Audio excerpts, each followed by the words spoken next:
remember the first time I truly believed in monsters. It was during the camping trip my friends and I took across parts of Pennsylvania, a trip that was supposed to be nothing more than a scenic adventure and a chance to reconnect. I've been over every detail in my mind, trying to make sense of what happened out there in those quiet, moonlit woods, but I can't convince myself it was all imagination. Sometimes I still hear echoes of the voices in my dreams, whispering in the dark. My name is Oliver Carter. Everyone calls me Ollie. I've always been the inquisitive one, the observer who writes everything down in a journal. Maybe it comes from a childhood spent reading too many ghost stories under the covers when I should have been sleeping. When this trip was first proposed, I was the one who joked, "Hey, maybe we'll see Bigfoot," though my own jokes often gave me a subtle thrill of dread. Now, I'd give anything to go back to that naive excitement. We all met up in Pittsburgh at my apartment the day before we headed out. Pittsburgh felt bustling and ordinary, the perfect last glimpse of civilization before a wilderness trip. Toby Hargrove was the first to arrive. He's a close friend from college, an adrenaline junkie with an appetite for mountain biking, rock climbing, anything that makes you sweat and curse. He sauntered into my living room with his typical grin, eyes shining in that self-assured way. Next came Grace Delgado, who parked her old Subaru out front and carried an almost motherly warmth with her wherever she went. She'd grown up partly in Pennsylvania, though she lived in Philadelphia for a while, so the drive across the state was no big deal for her. She hugged me and said, "I brought a ton of bug spray. Hope you don't mind." I didn't mind, especially later. Mark Pierce and Sienna Wallace arrived together, Mark driving, Sienna in the passenger seat. Mark had an air of calm, methodical organization, and he stepped out with a notepad in hand, reciting a list of supplies. Sienna was quiet but gave me a sheepish wave. She's tall, with the kind of introverted presence that makes you lean forward to catch her soft words. I always felt Sienna had a deeper insight into people's moods than she ever let on. We sat around my small kitchen table, chattering about the trip's itinerary. Toby wanted us to hit Cook Forest State Park first, then wander up through the Allegheny National Forest, and eventually explore the ghost town of Pit Hole City. Grace brought up a few old Pennsylvania legends she'd heard from her grandparents. Talk of malevolent spirits, hidden cryptids roaming the dense forests. She was half serious, half teasing, her eyes glancing in my direction because she knew I enjoyed that kind of thing. Mark rolled his eyes. "The only thing haunting us will be the mosquitoes," he declared, tapping his phone to show us an app with weather predictions. According to him, the entire trip would be hot, sunny, perfect for camping. We had no reason not to believe him. Early the next morning, we loaded up 2 cars. Toby insisted on driving his Jeep, which he said could handle any off-road surprises, while Mark drove his sedan. The first leg of our journey was familiar highways curving around the rolling hills of Pennsylvania. Grace hummed a quiet tune while she navigated from a battered map of the state, occasionally pointing out quirky roadside attractions. We passed farmland, small towns, and then ventured into heavily wooded areas that were older than any city I'd ever seen. I watched those dark silhouettes of pine and oak trees, wondering what silent histories they held. We arrived at Cook Forest State Park around midday. Even from the entrance, it was magnificent. Tall, ancient pines that towered over us, their trunks thick with age, and the sun filtering through green canopies so high above, it felt like stepping into a cathedral of nature. The moment we parked, Toby jumped out, eager to snag a prime camping spot. "I read about the Forest Cathedral here," he said, pointing deeper into the park. "The old growth is incredible. Let's set up near the Clarion River so we can do some kayaking." Toby had that restless energy, already scanning the nearest trail as if it were calling his name. Mark handled the permits, shooting me a confident nod. "Don't worry, guys. I reserved an area where we'll have decent privacy," he said. "Should be quiet, but not too isolated." No one argued. Grace and Sienna helped set up tents on a cleared patch of ground, and I offered to gather firewood. As I walked through the wooded area beyond our camp, I couldn't help noticing how dim and solemn it felt, even in daylight. There was a hush broken only by the distant sound of water rushing over rocks. I gathered sticks and fallen branches, feeling more peaceful than I had in months. Something about those trees felt secretive, in a way that made my heart race with anticipation. I found myself glancing over my shoulder, more than once, as though I wasn't alone. We spent the rest of the afternoon exploring. Toby and Mark tested out the Clarion River by wading in up to their knees, checking for good spots to launch a kayak. Grace pointed out different plants she recognized, and Sienna sketched the trees in a small notebook while leaning against a boulder. She offered me a faint smile when I peered over her shoulder. Just trying to capture the mood, she explained softly. Her pencil lines were dark and angular, and I noticed she'd drawn the shapes of trees that almost looked like silent sentinels, looming and watchful. That first night around the campfire, we roasted hot dogs and s'mores, exchanging stories of everything from college hijinks to family drama. Grace told a particularly chilling local legend about a man who'd gotten lost in these woods decades ago, only to reappear days later, raving about a tall shape that mimicked his own voice. Toby laughed it off, tossing a stick into the flames. "Just goes to show these legends come from bored minds," he said. "I plan on sleeping like a baby." I felt a slight pang of unease listening to him. I couldn't decide if it was just the darkness beyond our small circle of light, or Grace's calm conviction in retelling the story that made me shift uncomfortably in my camp chair. It wasn't until late that night, when the fire was dying, that I thought I heard the first odd noise, a sort of whistling, faint but pitched in a strange way. At first I assumed it was the wind, but the notes kept repeating, almost like a melody. I looked at Sienna, who stared back at me with widened eyes, confirming she heard it too. Toby was snoring in his sleeping bag, and Mark was hunched over a flashlight reading a guidebook. Grace had already retreated to her tent. I considered investigating, but a primal instinct told me to stay put. The whistling eventually faded, and with a forced calm, I crawled into my tent. In the morning, we discovered a few annoyances that put everyone on edge. Mark's tent zipper got stuck halfway, and he complained about being half-eaten by mosquitoes. Toby found the brand new camp stove he'd purchased wouldn't spark, no matter how many times he flicked the igniter. "I tested it before we left," he insisted, fiddling with it. Sienna looked a little pale, her hair tied back in a messy bun. She told us she'd woken up feeling like someone was watching her. "I even got out with my flashlight, but no one was there," she said quietly. Toby shrugged, offering a joke about raccoons. Still, the mood was tense. That afternoon, while hiking along a trail near the Forest Cathedral, we ran into a park ranger who eyed us curiously. He was an older man, the lines on his face suggesting he'd seen quite a bit out here. "Beautiful day," Mark said cheerfully. The ranger nodded but didn't smile. "Keep to the main trails after dark," was all he said before heading past us. We turned to see him disappear into the woods, as though there was something else he wanted to add, but thought better of it. Toby waved off the encounter as a typical caution. "Probably tired of looking for lost tourists," he said. The real sense of dread set in that night. We'd ventured to a scenic spot to stargaze, carrying flashlights but letting our eyes adjust to the darkness to see the Milky Way overhead. For a moment, the universe sprawled in breathtaking clarity above us. Then, somewhere deeper in the woods, I heard my name. It was soft, calling, like Ollie, Ollie. At first, I thought Toby was messing with me, but Toby was right beside me, pointing out constellations to Mark. My skin prickled. I scanned the silhouettes of trees, expecting to see someone, but there was nothing except darkness. I tried to shrug it off, telling myself it was a trick of the wind or my own imagination. But then I heard Grace's voice, from a direction entirely different than where she stood. It came from the shadow of a tall pine, quietly saying, "Help me." It was so distinctly her tone that my heart seemed to stop. I whipped around and found Grace behind me, kneeling to snap a picture of the stars with her phone. She hadn't moved at all. I leaned closer to her and whispered, "Did you just say something?" She looked up, confused. "No." My stomach twisted. I said nothing, not wanting to freak everyone out, but I couldn't shake the feeling something was definitely wrong in these woods. I even felt as if the old pines themselves were leaning in, listening. We left Cook Forest the next morning, deciding to head deeper into the Allegheny National Forest. Toby wanted less of a tourist spot and more of a rugged experience. Mark found a spot on the map that looked sufficiently remote. "We'll have fewer people around," he said. "Which is good, right?" I couldn't tell if having fewer people around was comforting or terrifying, but no one argued.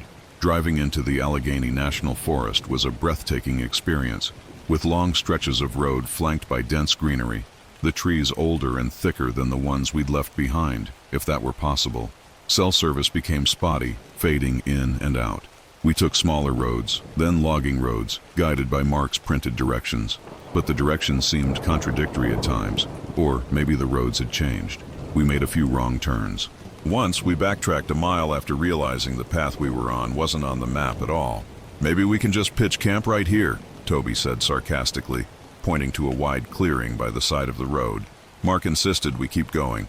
Eventually, we arrived at a place so quiet, the only sound was the rustle of leaves in the breeze and the occasional chirp of distant birds. We set up camp in a small clearing ringed by towering hemlocks.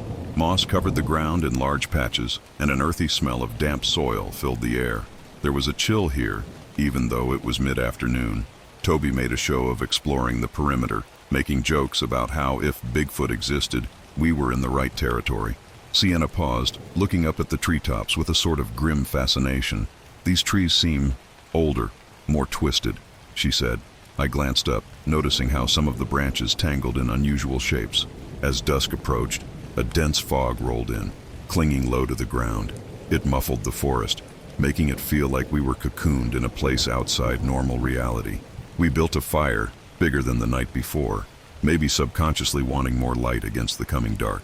Grace sat close to the flames, her knees drawn up, silently sipping some herbal tea from a thermos. Mark was busy adjusting a lantern, while Toby paced the edge of camp, occasionally shining his flashlight out into the fog, as if trying to catch a glimpse of something. Sienna huddled next to me, her voice quiet. "I don't like how it feels here," she said. "It's like we're being watched from every angle." It wasn't long before we realized we weren't just feeling paranoid. At first, it was Toby who spotted a shape beyond the flickering light of the campfire. He yelled, "Hey Mark, is that you?" Except Mark was right there, standing near the lantern. We all turned to look. Through the fog, there was this silhouette, tall, unnaturally tall, standing half concealed by a tree. It almost looked like a person, but the proportions were off. Its arms seemed too long, and the angle of its shoulders too pronounced. Then it slipped away, noiseless as a ghost. We scrambled closer to each other, casting flashlights around. Toby, ever the fearless one, started calling out, "Who's there? Do you need help?" No answer came. Instead, we heard a low, guttural sound. At first, it resembled an animal call, a wolf or coyote, but midway through, it shifted in tone, almost becoming a human moan. Then it went silent. For a moment, all we could do was stare into the gloom, hearts pounding. "Maybe it's just a wounded animal," Mark offered, but he didn't sound confident. We tried to settle down for the night, though no one was comfortable. Toby insisted on taking the first watch, sitting by the fire with a flashlight and his hunting knife, though I'd never seen him actually use it for anything but cooking. I stretched out in my tent, but sleep was impossible. The night seemed darker than any I'd experienced, and the stillness pressed down on me like a heavy blanket. I had the sensation of being trapped at the bottom of the ocean, with something circling above. Every so often I'd hear faint snapping of twigs or soft whisper-like breezes. At one point, I could have sworn I heard Toby muttering outside, but it was a voice so low and distorted, I couldn't make out the words. Morning brought no relief. Sienna was shaking when she emerged from her tent.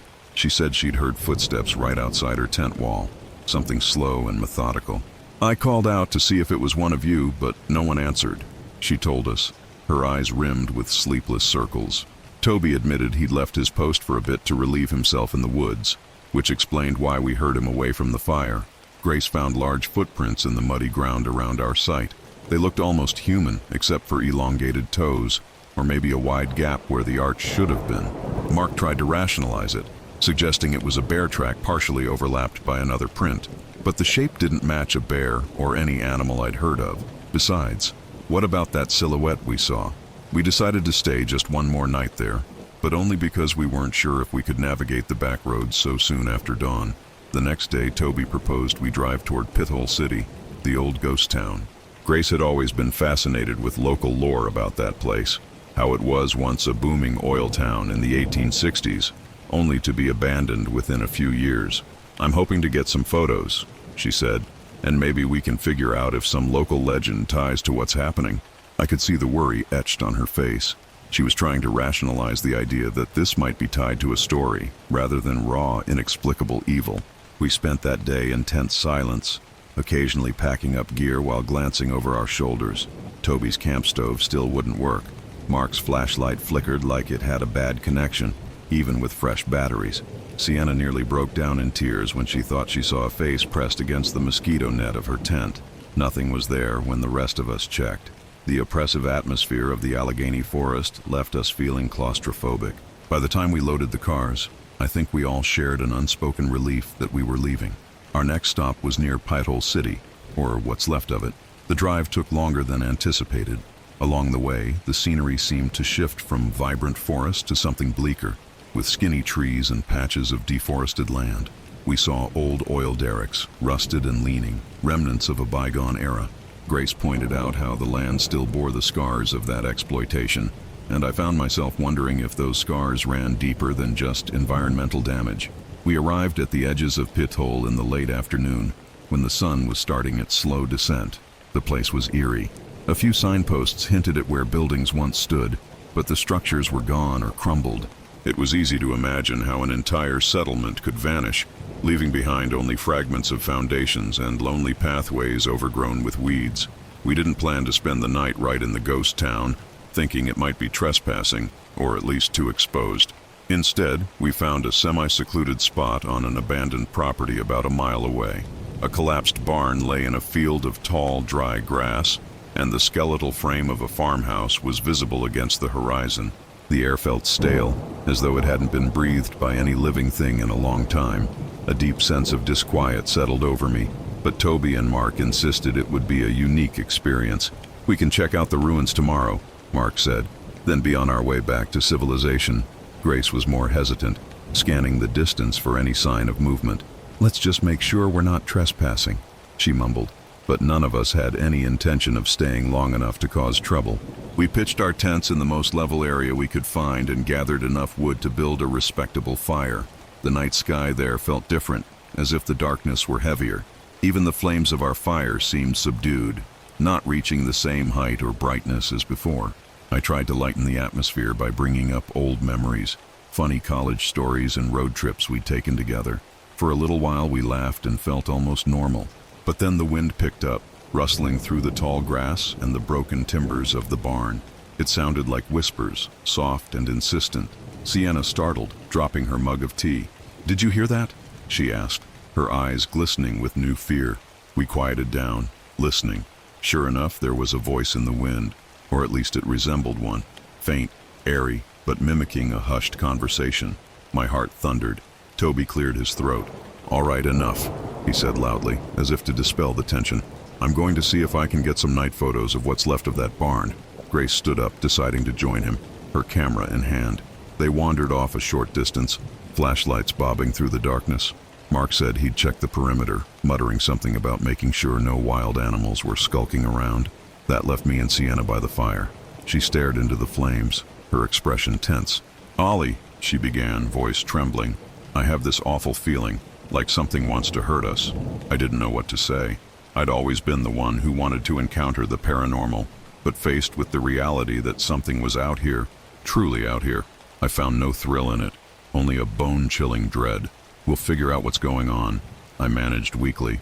"Maybe it's just some lunatic messing with campers."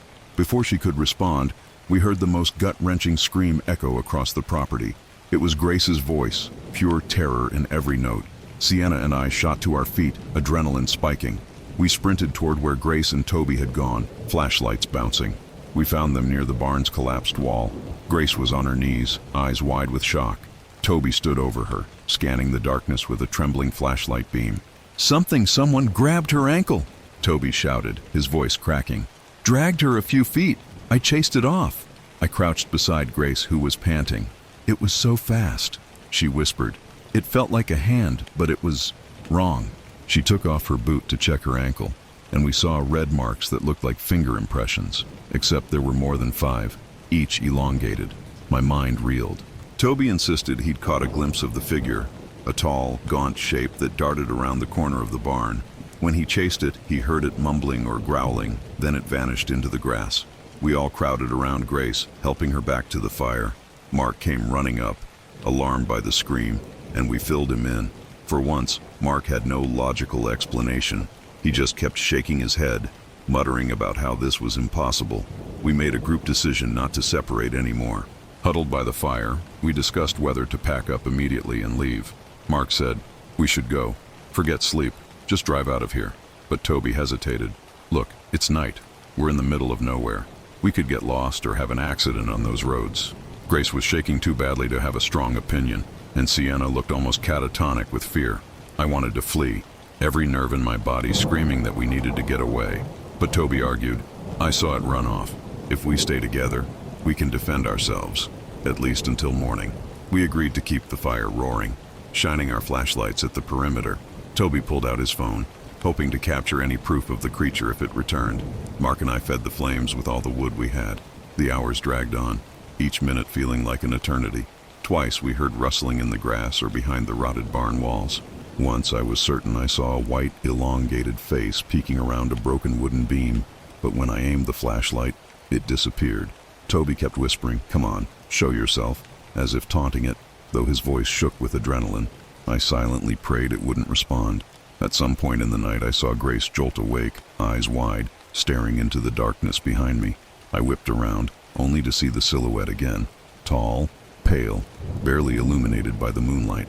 It emitted a raspy breath that sounded like 1,000 voices layered over each other, a chorus of moans. Then, in a warped imitation, it croaked, "Grace, Toby, Mark, Sienna, Ollie." Hearing my name from that ragged mouth made me want to scream. The creature sounded like it was spitting out each syllable in mocking. It stepped closer, and the firelight revealed its limbs, twisted, stretched, with sallow skin that looked too tight over bones. Its face was the worst, a near featureless visage, but the jaw seemed slack, capable of opening far wider than any human's. We backed away, forming a tight huddle. The thing circled us, staying just outside the glow of the fire. Occasionally, it would pause and tilt its head, as though trying to puzzle out our reactions. Every so often, it would let out a slow, garbled attempt at speech, trying to replicate our voices. The effect was maddening. By now, I felt like I was trapped in a nightmare that no logic could penetrate. Toby pointed his phone, desperately hitting record.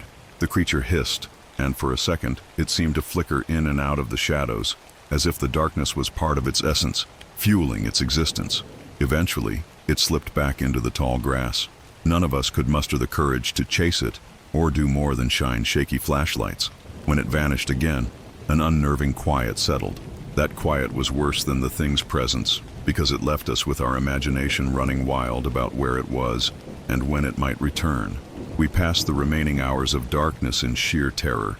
Grace sat on a log, quietly weeping, hugging her bruised ankle. Sienna clutched a flashlight to her chest, rocking slightly. Mark stayed closer to the fire, tossing in any dry branches he could find so we'd have some semblance of light. Toby paced, phone in hand, occasionally trying to see if he got a signal. It was useless. Finally, dawn began to break, a faint gray light touching the horizon. With that first glimmer, the tension in the air lifted, if only slightly. We wasted no time.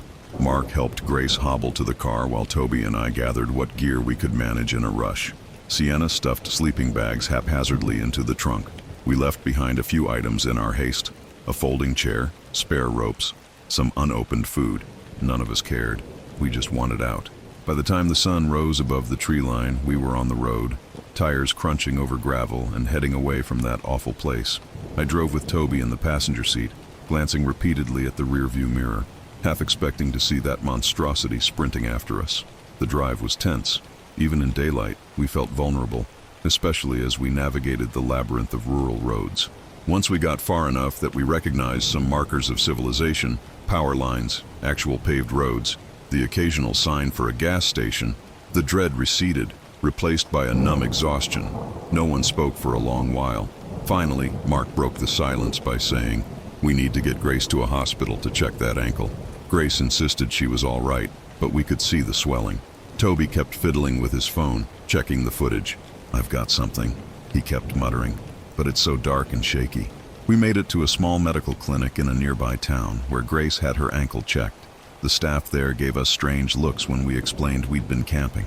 The doctor on duty remarked that the marks on Grace's ankle were peculiar, not quite like a normal handprint or animal bite. We didn't offer any deeper explanation. After they confirmed nothing was broken, we resumed driving, half in shock. The plan was to get back to Pittsburgh, or at least to somewhere with stable lodging. I remember that next night in a motel off the highway vividly. The 5 of us crammed into 2 rooms, triple-checking every lock. We barely slept, each of us overwhelmed by nightmares. I dreamt of that face peering at me from my closet, calling my name in my own voice. In the morning, Grace stared at her phone screen, texting friends who knew Pennsylvania lore. Toby sat at the corner of the bed, scrubbing through the dark, blurry video. A few frames showed a shape, but it was impossible to discern detail. Sienna left the room for a moment, returning pale and saying she thought she heard laughter down the hall, even though the place seemed nearly empty. We parted ways soon after. Mark drove home in silence, not wanting to talk. Grace and Sienna took the Subaru back east. Toby and I returned to my Pittsburgh apartment, where he crashed on my couch for a night, as neither of us wanted to be alone yet. We kept the curtains drawn. Toby seemed simultaneously terrified and obsessed. He'd watch the footage again and again, sometimes slowing it down, trying to pick out the monstrous form in the gloom. There has to be an explanation, he kept muttering, though by now, I think we both knew we'd seen something that defied explanation. I wrote page after page in my journal, trying to exercise the memory by putting it down in words, but every time I reread my own entries, I shivered. In the following weeks, Grace tried contacting local historians and folklore experts. She sent messages to a few of her relatives who told her more about possible curses or legends tied to the land. There were rumors about a shape-shifting entity that haunted areas where blood was spilled or where the land was stripped bare by humans. Some accounts linked it to old Native American stories, others to the tragedies of the oil boom that left places like Pithole a husk. The recurring thread was that it was ancient, predatory, and known to mimic voices to lure its victims. It was said that once it marked a group of travelers, it followed them until it got what it wanted. That was enough to keep me up at night, checking my windows. I'm not certain how long the nightmares lasted for all of us. For me, they're still not gone. I'd call Toby in the middle of the night sometimes, saying I'd woken up thinking I heard the whistling again, or that I saw a tall silhouette passing by my window. He never laughed. He'd just say, "I know, man. Me too." Sienna posted a few of her sketches online, a haunting series of images featuring distorted trees and a gaunt figure looming in the background. She claims it helps her cope, turning fear into art. Mark, ever the rational one, tried to find plausible explanations, but the last time we spoke, he admitted he had no real answers, just that the world was bigger and darker than we realized. Grace avoided the subject around me, though she'd sometimes send me an article about local lore or an old newspaper clipping about a missing person in the forests we visited. Each piece of information only deepened my sense that what we encountered was something we were never meant to see. Even now, as I recount all this, I can't shake the feeling that the presence we felt in those woods hasn't entirely let us go. Sometimes I'll pass by a stand of trees on a windy evening and freeze, convinced I see a face in the gloom, or I'll hear a snippet of laughter that sounds too close to Toby's voice, even if Toby is nowhere near. The rational part of my mind wants to blame it on trauma, on an overactive imagination scarred by that harrowing trip. But late at night, when I'm alone and the only light is a feeble lamp by my desk, I can't help but feel we stirred something that was better left undisturbed. The memory of that rasping mimicry, calling my name in the darkness, returns so vividly that I can almost feel hot breath on the back of my neck. Toby still has that shaky video on his phone. We showed it to a few friends who mostly scoffed, calling it a trick of the light or a person in a costume. None of them saw the tall figure we did, or smelled that foul odor, or felt that primal fear crawl up their spine. Mark, for his part, refuses to go camping in Pennsylvania again. He still hikes, but only in populated areas with well-marked trails. Grace has been quiet about the whole ordeal, though she confided to me once that in her grandmother's old stories, there were always cautionary messages. Don't tread into the forest alone after certain hours, and respect the land's hidden spirits. She asked me if I thought that's what we faced, an avenging spirit. I couldn't answer. Sometimes I think it was something even worse, something that thrives on fear and isolation. I've tried normalizing my life again. Work helps distract me. So do daily routines, like cooking dinner and watching TV.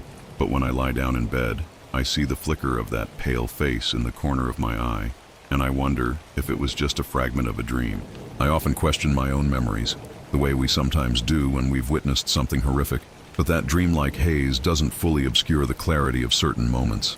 The mocking echo of Grace's voice from the trees, the rancid smell in the Allegheny forest, the marks on her ankle, those footprints that circled our tents at Cook Forest. Sometimes I feel the journal in my bedside drawer is all the proof I need. The words I scribbled down late at night, with my heart pounding, don't lie. I've considered returning to the places we visited, but every time the urge comes, I feel a cold sweat break out across my skin. I doubt Toby would go back. Sienna might, just to paint or draw the site of our worst fears, but she hasn't said as much. Grace definitely has no intention of returning, and Mark, pragmatic Mark, might talk about it in the hypothetical, but I don't believe he'd ever do it. A piece of me wants closure, to see in broad daylight if the place is truly haunted, or if we were all caught in some hysterical delusion. Yet I know deep in my bones that we were not hallucinating, and going back might only invite something worse. It's strange how an experience like this can bond you to people. We aren't closer in the joyful sense, but in a grim solidarity.